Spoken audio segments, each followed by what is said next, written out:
The day after Christmas, I was browsing Facebook Marketplace when I stumbled upon this killer deal.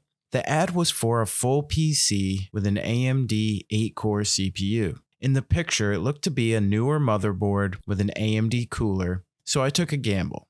I met up with the seller and returned home with this PC for $200. At first glance, the components appeared to be high-end, but the maintenance was clearly neglected. The case was dirty as hell. Everything was covered with a thick dust, grime, and residue. I plugged it in to see if it worked. It didn't boot. I wasn't that surprised, and since I was going to deep clean the entire thing anyway, I started taking it apart piece by piece. I put the motherboard, CPU, RAM, and SSD together outside of the case to see if it would boot. Success! There must have been a loose cable when I first tried, but thankfully all the components were in working order. Here are the specs for my $200 PC. The case turned out to be the component that I was most excited for. It is a Corsair Crystal 570X that appears to be discontinued. It is listed on Corsair's website for $180, but is out of stock. This is one of the best looking cases I've seen in person, and the build quality is quite remarkable. There are strategically spaced gaps between all the glass panels that allow the 3 front fans to draw in plenty of fresh air. All the case was missing was an exhaust fan, which I picked up from Thermalright for $10 on Amazon. This case turned out to be a great selling point for this mid-level budget gaming PC flip. And now to address the problems. The first major hurdle was getting this thing clean. After fully disassembling, I thoroughly cleaned all of the components individually. The CPU cooler was absolutely disgusting. It is a testament as to why you shouldn't smoke near your PC. There was a residue that consisted of dust, hair, and tar, and it took a lot of patience, Q-tips, and alcohol to get it all cleaned up. Another huge task to tackle was cleaning the case. Luckily, all of the panels are easily removable with a dust filter behind them.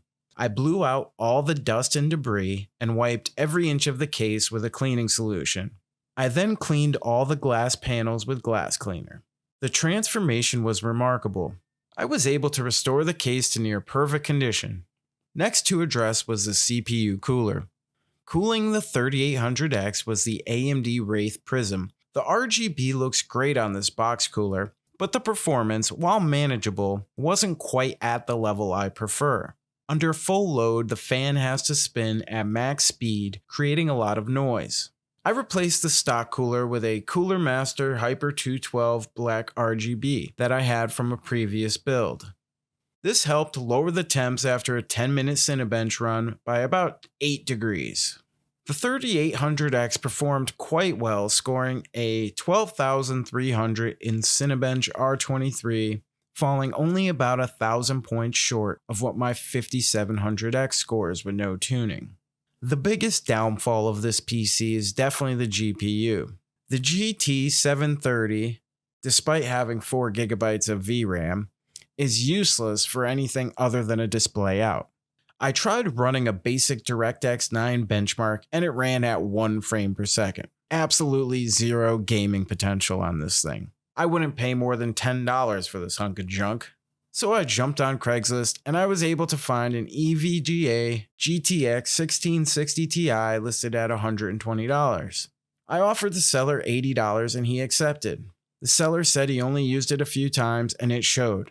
It looked brand new.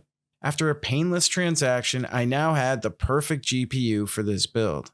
This brings the total money spent on this PC to $290.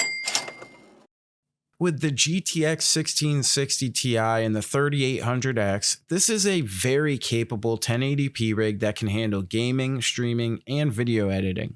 In popular titles like Fortnite and Warzone, it had no problem getting around 100 frames per second on high settings. It is a great starter PC with plenty of upgradability and an awesome case as the foundation. To decide how much I should sell the PC for, I looked up what each part recently sold for on eBay. At the time I listed it for sale in January, the rough average of the parts was $640. I decided to list it at $700, which I think is a fair price in my local market. I had a bunch of lowball offers around $400 and $500. One guy said, "Well, I have to drive an hour and a half away, so can you do it for $500?" And I'm thinking, how does the distance that you have to drive affect me and my pricing? I miss the old days of selling stuff in classified ads, where you used to meet in person, take a look at the item, and then negotiate. Now people just throw you random offers and try to guilt you into accepting them. Well, after about 15 inquiries that didn't pan out, I finally received an offer from someone who was serious. I was willing to let this guy have it for $600. We arranged to meet on the weekend. The next day, I started receiving more inquiries. I even had someone offer $700, but since I had already promised it to the other guy, I didn't want to go back on my word.